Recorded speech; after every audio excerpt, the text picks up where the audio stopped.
leave the football before the football leaves you. And right now, I feel like Salah's at a precipice. I think he's complacent now that he knows he signed his 2-year contract extension with Liverpool. I don't feel like he has a point to prove anymore. I don't know if he has it in him.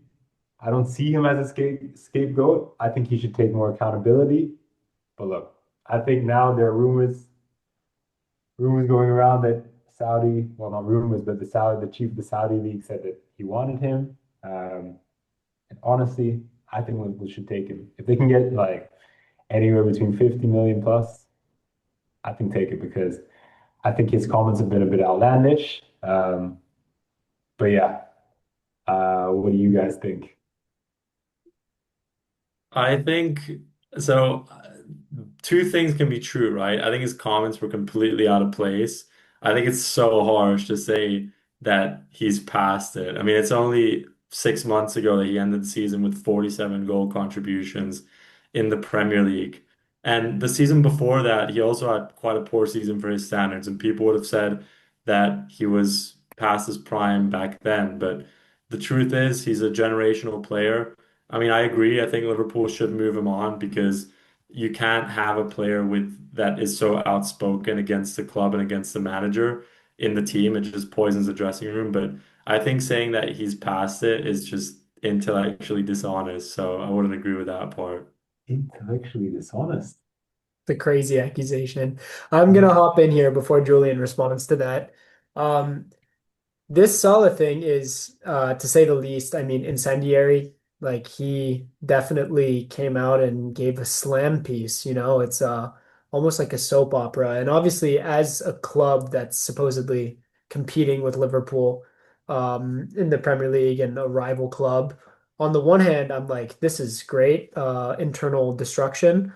On the other hand, the whole situation kind of sucks, man. Like for lack of a better word, this is a guy who for me has been the face of the Premier League alongside De Bruyne and Hazard for a period. Those three were really the big three, you would say, in the Premier League. And I think, Liverpool's best attacker ever. You can make a case, obviously, for Robbie Fowler or any of their other infamous attackers. But to come out and criticize the way he did and very clearly down tools I think is really unfair. And I think Salah has this tendency, and I wasn't the one who thought of this, to be honest. I saw Jamie Carragher commenting on this, and for once, I actually agree with him on something. He says Salah is actually very calculated on when he gives press responses. Like last True. year, leading up to his renewal, when he finally decided, when he chose to go speak to the media people at Liverpool after a game, it was coming off of a last minute winner, come from behind game that was crucial to their title winning season. And of course, all the fans are chanting like, give him a Yeah. give him like the big bucks, Yeah. Mo Salah, Mo money, things like that. And then Yeah. he comes out right off of them. He comes out right after them losing a game that was really painful for them, and they're clearly at a very low point in their season and in Slot's tenure. And I don't know. I think that's really unjustified. Yeah, I would just say, right, like just because he finished the season off last season very strongly doesn't mean that, yeah, I don't know. I just think, right, it's better to leave on a high, right? Yeah, I guess it was impossible for him and for anyone really to predict the sort of patch or rough patch that Liverpool are going through right now. But again, I just think that, yeah, it really goes down to, when Liverpool were thinking about his renewal alongside Van Dijk's, they had this whole policy. They don't want to renew over 32 or 33 or something like that. And I thought that was a very fair policy. And the thing is, right, if you're going to make an exception, Salah's a pretty good exception to make, right? Especially off the back of that season. However, yeah, I don't know. I just feel like this Salah's comments combined with his performance this season, albeit, yeah, it's very much a team problem. I don't know. I just think it would be in everyone's best interest for him to leave in January. Whether that's like before or after AFCON, I don't know, but honestly, like speaking from experience, just mainly speaking about Ronaldo, when he came back, I think Ronaldo was very much able to save his legacy by leaving in January, and it would just be, honestly, it would be sad to see Salah's legacy go with the Liverpool fans, right? I mean, just look at the way they've treated like Trent, which I think is its own conversation. But I think Salah risks the same happening to him if he's not careful with how he proceeds. So yeah, that would be my 5 cents. Yeah, I mean, I think he's certainly, and I'm going to give Pablo a chance to hop in here as well. But I was going to say, the way that he did it certainly turned the fans against him. I feel like there were a lot of questions and comments being raised about Slot with recent performances. Yeah, Whether those are justified or not is down to personal opinion. I personally, with the manager coming off the back of winning the Premier League and having a good season, I give him more time, see if he can figure it yeah, out. Though I know their defense has been poor, and as a team, they've been poor. With that said, the fans would have been backing Salah saying, you know what? Why are you benching him when these other guys are playing like crap as well, especially yeah, the defense, which has been terrible? Why is he yeah, the one being chosen out? But then Salah comes out and does this, which effectively makes all of the fans turn to the manager's side. So in a way, it kind of benefits Slot yeah, that this happened. What do you think, Pablo? No, I mean, I think he needs to leave. Like, there's no outcome in which they fix this. The way the interview was done is it's kind of an insurmountable situation, but I think it's also pretty revisionist for people for us to say, yeah, like they shouldn't have signed him to a new deal. He should have gone out on a high. I mean, if they hadn't signed him up to a new deal, everyone would have said like when Liverpool did their transfer window, everyone was talking about them opening up like a 5-year dynasty of domination in the Premier League with like 450 million spent plus a team that won the title by about 10 points without ever even really being in a title race. So yeah, it's of course it's a bit of a case of Monday morning quarterbacking. Now we're seeing this, we're like, oh yeah, of course it made sense not to extend him. But I think at the time the only right thing to do was to give him the contract. He would yeah, have the owners would have been eaten alive by Liverpool yeah, fans if they yeah, hadn't done that. yeah, And yeah, I think now Salah is definitely, I mean, he's always been a player that thinks about himself a lot. When he joined Roma in 2015, he did so after only being in Fiorentina for 6 months, realizing that he had outgrown Fiorentina and then immediately jumping to a better team. And those were fans that loved him and were singing his name every weekend, even after a couple months of him being at the club. So I'm not really surprised by this, but yeah, it's just how it is. and it just, I don't know, for me, it also feels like I don't know exactly what Salah's looking to achieve here, right? I've seen these articles about how he's, super driven, super competitive, and obviously a very driven individual, and he kind of always wants to prove himself right on the top stage. But I feel like doing this, I don't know. What do you guys think? Because I can't see another European team signing him, right? Especially like how much Salah would demand. It almost looks like the only path forward is for him to join the Saudi League. And if that's the case, that's kind of a sad way to go for such a great football player who was, yeah, literally performing best player in the best league last season. So I mean, yeah, I just question his motives. And it just, it's just always a shame to see these players feel super entitled. I mean, look, he did warrant a bit of, I don't know, respect in that sense. But yeah, I just think the whole nature he's gone about it and timing has just been very poor. Like, look at Ronaldo. He waited a couple of months until his interview with Pierce, right? Piers Morgan, Yeah. whereas Salah has done it like in the midst of the crisis. So yeah, I don't know. And to be honest, also with the Ronaldo thing, not to be a Ronaldo defender, because he's done a lot of stuff that's dumb as well and said things that are strange in his interviews.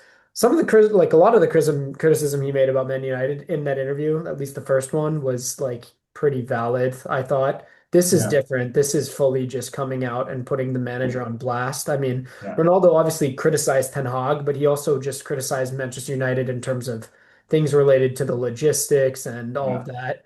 With yeah, Salah, it's a weird one, man, because everyone's saying, is he going to go Saudi and like get this huge check from a Saudi Arabian club? And on the one hand, like, yeah, he could do that. And I know he's 33 years old, but Salah is in like insane shape. He has lost a yard of pace for sure. I think people are really noticing it this season. I mean, it was a little noticeable last season, but this season definitely compared to 2, 3 years ago, he's a lot slower generally. With Yeah, that said, I mean, last season was his second highest scoring season for Liverpool ever. yeah, I still think he walks into almost every top European club outside of the really, really good ones. It would be a yeah, shame to see him bow out like that so early for me, despite his attitude problems. yeah, I mean, I agree, but at the same time, you have to look at it from his perspective, right? His perspective at the end of the season was probably like, yeah, I'll stay for a bit, and then now he's seeing that he's being disrespected in his eyes by Arne Slot, a man who he probably believes he delivered a title to. Like Salah probably thinks that he had a bigger impact in Liverpool winning the title than Slot, which is not completely wrong in a way. Obviously, the manager is the conductor of that orchestra, but he was the differentiator between them winning the league or not winning it, in my opinion. Yeah, And the thing is, you have to think about it from his perspective. As a devout Muslim, him being the face of a Muslim country's league, of one of their league, could be pretty huge for his career. And not only for these last years of his career, but also his life after football, right? Like, we have to remember that Saudi Arabia is going to host the World Cup in 2034. They're trying to build up their league in preparation for that moment. that's And having a player like Salah be the face of the league, I think it's pretty significant for him as well, right? Like it's a pretty nice way maybe for him to end his career. He'll make a lot of money. He'll be closer to his culture than he is in the UK, for example. And so I see a way that he's maybe feeling disrespected and trying to secure a better move for him. And I don't necessarily like I get it. that's yeah, fair, but there's so many better ways to go about it, in my opinion. And also, that Saudi move, I'm just going to be honest, he can do at any point. I think a yeah, 36-year-old, 37-year-old Salah, especially considering the yeah. physical condition he's in. I mean, I don't know if you guys, not in a weird way, I don't know if you've ever seen him shirtless. This guy does not look like your typical 33-year-old. No, He's an yes, absolute machine of a man. I think he yeah, can make that Saudi move at any point he wants. Like, he walks over there, can get a huge contract. yeah, Um, with that set aside, I mean, the problem as well is even though, yes, obviously England's very far from his home country of Egypt, he's really ingrained himself in the Liverpool like community. He's a big fan. He's always spoken very highly. He's always said he's quite happy there. yeah, And for me, if he was going to pursue that Saudi move, there's just so many better ways to do it. I think it's more so that his ego is genuinely just hurt from being benched. Like I didn't realize, but apparently some seasons ago, it was like 5, 6 years ago, he went through a rough patch. Klopp benched him for a couple games, and apparently he threw a hissy fit then too. So this is yeah. just kind of on brand for his character. He wants to be that untouchable, play me through 5.0 performances guy, which at this point, I don't know. Liverpool, like Pablo said, have spent what 400 million on this new dynasty. Like, And I mean, also, I was gonna say, like, he referenced Kane in his interview, saying, like, oh yeah, when Kane went on a 10 game spell and Tottenham not scoring, he was still starting. First of all, like the longest completely Kane different. went was like 5 games without a goal or a goal contribution. Plus, we're talking about like Kane, who was like, I don't know, like he was the focal point of a Spurs. Like, yeah, I don't know. I see somewhere, but like, look, I just feel like Salah's very talented. Just these comments saying that, like, he doesn't need to work for his place on the team. Like, what kind of message are you sending to the rest of the team? Like, I don't know. Look, at the end of the day, right? Yesterday, Liverpool played 4-1-2-1-2, and they looked good against Inter, man. They had their chances, and I mean, they won in the end, albeit off a fake, off a very lousy handball decision. But look, at the end of the day, Slot has shown that there is a life after Liverpool. So I don't know. For Salah, it just feels like all the cards are against him, and he kind of, I don't know, pulled the rug under his own feet. Okay, I mean, I think we're all in agreement on the Salah situation. What I think is more interesting is the rumors that we're hearing these days about Xabi Alonso's future at Real Madrid. So, looking at Spanish newspapers such as Marca, which is notoriously very close to Real Madrid, he might be facing an ultimatum in his Champions League match this Wednesday. And honestly, I'm curious to hear your take on it because I think it's extremely harsh. I don't think he's been that bad. I think he's being hurt by a lot of players underperforming, and Mbappe is kind of papering over the cracks a little bit with his outrageous season that he's been having so far. Yeah. But first of all, I think it's very harsh for him to already be questioned when he's not even halfway through a season. Yeah. Second of all, I just don't think there's anyone on the market that's better than him right now. So who would they replace him with? What do you Well, guys think? I'm going to step in here for a second. I agree with you. It's very reactionary. And yes, Real Madrid in their La Liga campaign only have like in their last 5 games, I think they've only won one of them in La Liga. Like they lost to Celta Vigo most recently at the weekend. They also had 3 draws out of those last 5. With that said, I mean, I fully agree with Pablo. There's no better option than Alonso currently available. And I don't know. It's clearly showing to me with this whole situation that the Real Madrid job has kind of always been about managing egos and managing players, and that's kind of what Ancelotti was doing. That's what Zidane was doing. And Alonso, well, we lost Pablo out of nowhere. Yeah, go on. Alonso. Alonso is maybe not used to that type of man management, right? He might not have that kind of experience. He's very much like a system manager, and for Real Madrid, it was a pivot away from man management and towards system management, and it's not Sure. working. But yeah, Yeah, I would agree. I think honestly it'd be a knee-jerk reaction to fire him so soon. I mean, they committed to, you know, making that switch over to a system manager. And I don't know. I feel like there's still a lot of potential. I think also they've suffered a little bit with injuries and, gelling in a few new signings. But I think I also read that Xabi Alonso was pressing so hard to get a holding midfielder for the team, right? To sort of act in that sort of Xhaka role that he had at Bayer Leverkusen. And he didn't get it. So now he's having to sort of fix his midfield, and obviously Guller's played a great part, but he doesn't have that holding midfield. If I'm not wrong, Tchouameni's out injured, and then when he does play, if I'm not wrong, he might even be playing as center back. But yeah, I don't know. For me personally, I just feel like it would be way too soon to sack him, especially when you consider the market for potential managers.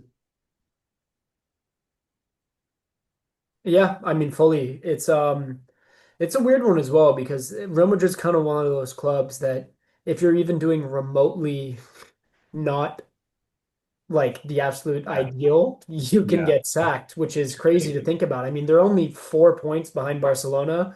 Like, Yeah, yes, this Barcelona team, has been very good and they've won, I yeah, think, in the head-to-head. No, sorry, Real Madrid won in the head-to-head match as well. yeah. Um, with that said, I mean, yeah, the margins for success there are just different at other clubs, and Crazy. I mean, he's it's lost harsh, four but games it's this season. He's won 20 games, lost 4 games.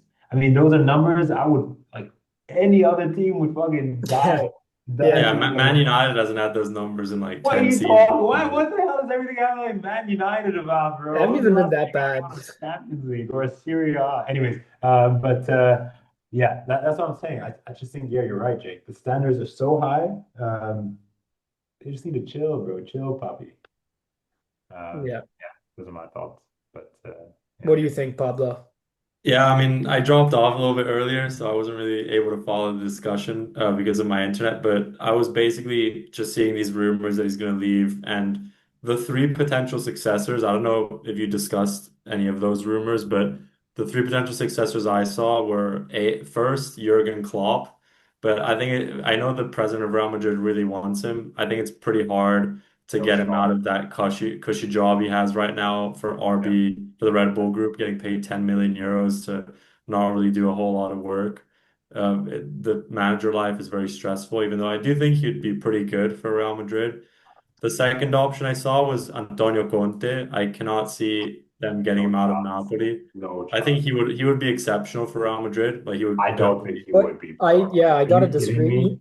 You missed it, Pablo, because you dropped off, and not to interrupt you, because we want to hear this third manager. But something I told Julian just while you dipped off was that Xabi Alonso is a system manager, right? And that we're seeing that apparently these very, very good man managers like Ancelotti and Zidane are kind of the ones that are having success at Real Madrid. And maybe one of the reasons he's struggling is because that's like an aspect of his management style that he needs to improve. And I feel like with these guys you're proposing, I mean, Klopp is actually a very, very good man manager, but if these guys are not buying into Alonso's system, do you think they're going to buy into the gegenpress? Like, Exactly, man. it's Or it's Conte, bro. or Conte, No yeah, one's gonna Conte, die for Conte, bro. Conte, who notoriously runs his What do you player. mean no Yeah. one's gonna die for Conte? Bro, Like you think everyone, these prima donnas, everyone dies for You Conte. think Mbappe is gonna be running back for Well, I Conte? think You Mbappe wanna is the shut wrong up, bro. example. I think Vinicius is a much better. I don't think Vinicius, dude, these guys, I agree with Julian that do you see those players, probably like that Real Madrid You team wanna with those shut ego up. problems? Do you see them running themselves into the ground for You wanna Conte? shut I'm up. not sure.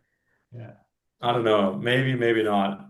And the third suggestion I've seen is a return of Zinedine Zidane for the end till That the one end of I the like. That season one I That's think is not, because possible. That yeah. one I think is possible. he's poised to take over the French job at the end of the World Cup. So it would be an interim solution until the end of that World Cup. But I don't know. I mean, I don't think he had a particularly successful second spell at Real Madrid. The first spell was obviously very successful. The second spell, he won, I believe, one league title and in 3 years. And I don't know. I just don't think it's the right fit for him to return a third time.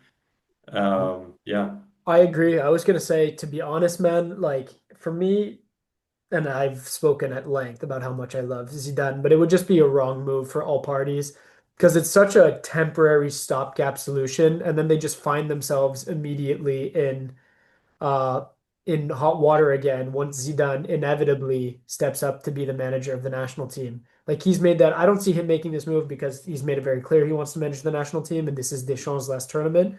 But even apart from that, even if he came in for a 6 month period, 8 month period, like what are they realistically going to accomplish apart from trying to force silverware this season where they're already off to a bad start? I think at that Yeah, point it wouldn't make sense for me personally. it's true. No, that's yeah, fair. yeah. So I think we're in agreement on that as well. I mean, I think it's pretty harsh for him to be questioned this early in the season. Yeah, Yeah. kind of mad. I'm But c'est curious la to see vie. how That is the expectations of Real. curious to see how it shakes out because Alonso, Yeah. he was touted for the Liverpool job. Maybe we see a Liverpool and Real Madrid trade managers. I don't know. I don't see Slot being very successful at Real Madrid, but um, who As we knows? speak, it's 0-0 currently Well, between City well, and Real Madrid, that is. everyone, thank you for tapping into this episode. Just covering a couple current topics. If you're a fan of this format, if you're a fan of us doing more current news, current football aspects, let us know. And as Julian says, leave the football before the football leaves you. Thank you very much. Thanks, guys.